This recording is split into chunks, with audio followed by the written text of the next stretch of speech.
over those 300,000 games played over the board, online, all kinds of variations, what's a game that stands out to you as particularly one you're proud of, or maybe what's the Hikaru Immortal game, or a strong candidate for Yeah, this? so there are two games. There's a game that I won against Boris Gelfand in 2010 where I offered a queen sack, I think on 5 consecutive moves. Sack is sacrifice. Sacrifice the queen, yeah. Yes. So Coming through with the lingo. Yeah. Can you take me to that game? it's just there's one sequence in the late middle game where it's funny because I remember I tried to show this game to Peter Thiel, and I confused the move order in the late middle game, so I don't want to do that again. 2010? Yeah, 2010. It was, yeah. What kind of opening is this? It's the King's Indian Defense. So the knights are out. What's with the bringing the knight back? You Who's want to black push and the white? pawn. I have the black pieces, and you want to push the pawn. Make room for the pawn. Yeah, normally in the King's Indian, you try to, it's sort of like storming with the pawns on the king side where the white king is. So you see now I push and I start pushing all my pawns forward. Are you happy with this position with all the pawns in diagonal like this with the knights behind it? This looks This is nowadays this is very well known as a standard theory. But at the time, the reason that I was aware of this is because I had played a tournament, I think in Montreal. I think it was Montreal like the summer before, and one of my friends had actually played this variation with the black pieces, so I was aware of it, and it seemed very dangerous.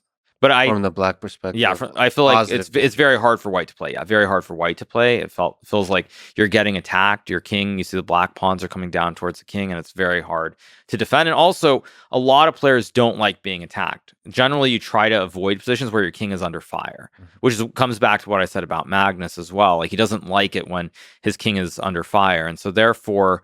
You can't always get that. But you see, white had to play along to get to this point as well. If white didn't want something this double-edged and this complicated, he could have avoided it. So is the black bishop also a threat? Are you yes? The light square bishop in the King's Indian is vital to any attacking possibility. So you're always like you don't want to lose that bishop if you can help it. Got it. And so he's bringing out the knights. Is there a particular moment that's interesting to you here? So keep going. Yeah, so I play rook f7. This is all standard. Yeah, the rooks come out. So I take. Now this is an exception to the rule. Normally in the King's Indian, you don't want to break this pawn chain from you see the 4 pawns in a row, the connect 4. Why'd you break it?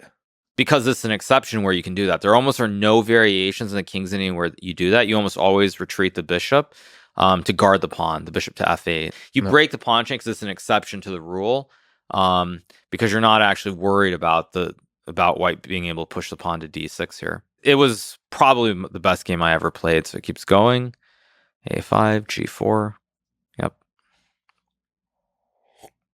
No, the diagonal's there again. That looks threatening. Right, like white basically is trying to guard the king. He's going to retreat this bishop from c5 to g1, as you'll see in a second. Actually, not quite yet. Yeah, he goes here. And so he's trying to guard his king with the bishop on g1. But I'm able to keep attacking here in the next. Is there any case to be made for you to take the pawn here? No, that would actually be a mistake. I mean, it's very high level, but it's a mistake because white will actually not recapture the pawn. This is very high level. So so the pawn is your pawn will be ends up in front of the king. Yeah, it stops the white king from being attacked, basically. Oh, interesting. So your pawn is stopping their king from being attacked. Cool. So yeah, so the pressure continues from you, right? And then I sack. Is that obvious? Wait. What's the sack? Oh, the knight takes pawn. Yeah. Is this what are the strengths and weaknesses of you throwing the knight? Well, basically, I'm destroying the protection in front of the white king, the white pawns there. And willing to take risks by placing. I basically want to open up the king and try to checkmate. If I don't checkmate, I'm probably going to lose the game here in the center of the board. So, yeah, and now there's some very nice moves after pawn takes pawn. I take this because now white takes the queen. I push the pawn forward and it's checkmate. So give me a second. So your knight is you're losing pieces left and right. Right, and you're pushing the pawn forward. Check. He takes the pawn, the rook check. So just check check nonstop. Yeah, now same theme though. I keep going for this checkmate with a pawn or a bishop on this square in front of the king. But you see, the queen is still hanging. In fact, I actually sacked the queen again. He never took the queen. He couldn't take the queen because it would be checkmate. Got it. So constantly, and that's what you mean by sacrifice. You didn't actually. Yeah. But it was. He couldn't take it. He would have gotten checkmated. But anyway, the smoke clears and I'm up material here and I win this game. So this is the game that I would say is my Why did it stand out? I mean, it's beautiful, but just the fact that it's mainly that I was able to offer the queen sacrifice so many moves in a row. You almost never have that opportunity. And actually, normally the games you're going to consider your best involve sacrifices, and if you can sacrifice the queen, that makes it very memorable. There's just this constant theme of this one checkmate idea. How often do you play with the sacrifice of a major piece? Like how often do you find yourself in that position? Pretty rare, because players tend to avoid these sorts of situations. Players don't like games that can go either way. So when like both players have to sort of cooperate, you have to want that kind of game in order for that situation to arise. And a lot of games at the top, neither player wants to go into that situation for the most part. So you don't really have those opportunities. Nevertheless, Stockfish loves those opportunities. The sacrifices. Well, that's one thing also that we're starting to learn more and more is that Stockfish and the other programs, they don't care about pawns. You can sacrifice 1 pawn, 2 pawns, 3 pawns in a lot of cases if the rest of your pieces are very active. And that's something that we kind of knew on a basic level about the initiative is what we call it in chess, where like you'll give up material, but your pieces are very well placed. But we didn't realize just how important that is. And computers will do that all the time now, all the time. And even actually, like they're in this variant Fisher Random is another variant where you arrange a piece on the back row. They will gladly sack rooks for bishops or for knights all the time. And so what do you take from that? Material imbalance or the material you give up doesn't matter as much as having this attack or having these pieces on certain squares. Well, as long as you can hold on to the attack. Right, and computers can't. But it's also very tricky because when we as humans, sometimes you'll look at an opening variation and you'll see something like this and you want to do it in a game. But the problem is we don't know how we're supposed to follow it up afterwards. Yeah. And so if you do that and you don't know how to follow up afterwards, very oftentimes we'll make mistakes. We'll try to look at it in a human way. And then, of course, you end up losing in the long term because you've given up too much material. So it's a very double-edged sword. But that's why it's dramatic and why people love those kinds of sacrifices because you're putting it all on the line. What's the other game? It was a game also with a queen sacrifice. It was a game against this Polish player, Michael Krasenkow. It was played in Barcelona in 2007, I believe it was. I also I sacrificed a queen for 1 pawn to just bring the king out into the middle of the board. And you actually sacrificed it? Or yes, I did sacrifice. I took a pawn. Do you want to go through that game? Sure. Yeah, absolutely. You're again black. Yes. Yeah, this game you can just skip forward to about like the 20th move roughly. What's the opening? This is, I think it's like a Catalan. It says Neo-Catalan. So yeah, it's basically a Catalan opening, generally very slow. Neo-Catalan declined. Yeah. Yeah, and now here I sack the queen for the pawn.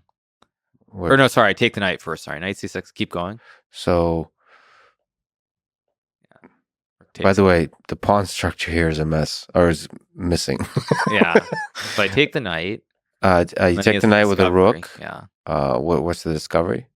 My queen's under attack now. So when he takes the knight, the rook on b1 is attacking my queen. Got it. So got it. Now, yeah. You throw, you throw your queen into the middle.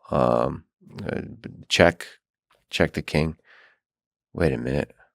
That's not right. Yeah, it's 1 pawn. It's a queen for a pawn. For a pawn. Yeah. And the king takes your queen. What was the thinking here? Crazy madman. The king has to go up the board, and the king is very vulnerable in this position. So, but you're gonna have to keep checking here then. Yes. Bishop checks, king, rook checks. Knight checks. Did you see all of this ahead of time? Yeah, I mean, I had not all of it, but I figured there had to be some way to win here with the king. Too many attacking pieces on your end that could do. It's just basically the king. The only piece that can sort of guard the king is the queen on d1. That's the only piece. If I can just keep checking, I'm gonna be able to win here. So he goes there, and now I think I Check. played this move Ooh, no check. because I'm threatening to move the rook over one square and make a checkmate. Got it. And then the rook, what was that? The rook takes your knight, and then you take it right back with a check. Now I still want to scoot the rook over to check on the h6 square, the dark square. I think, did he resign here or did he make a move? Oh, he resigned. Yeah. Yeah, he did resign here. Yeah, because I just moved the rook over to that dark square in front of the pawn, and that would be checkmate. Dark square in front of the pawn So over h6, yeah. Because now the bishop covers the light square. Is there something he can do to mess him? Not really. I don't think there's any Nothing way with to a stop queen? the checkmate. Nothing with the queen. I guess he's going to lose the queen. Yeah, I think it's just actually forced checkmate here on a couple of moves. I don't think there's any way to stop it. Even if he loses his queens. Mm-hmm. Yeah, it's a forced checkmate. Fascinating. And so like that, you can't purely calculate, but you can have some intuition. Also, I think what it is in such situations, you know that there is at least a draw. I could always just check him with my rook if I wanted to make a draw. So that also gives me some margin where if I calculate after I play the move and I calculate it doesn't work out, I can still make the draw.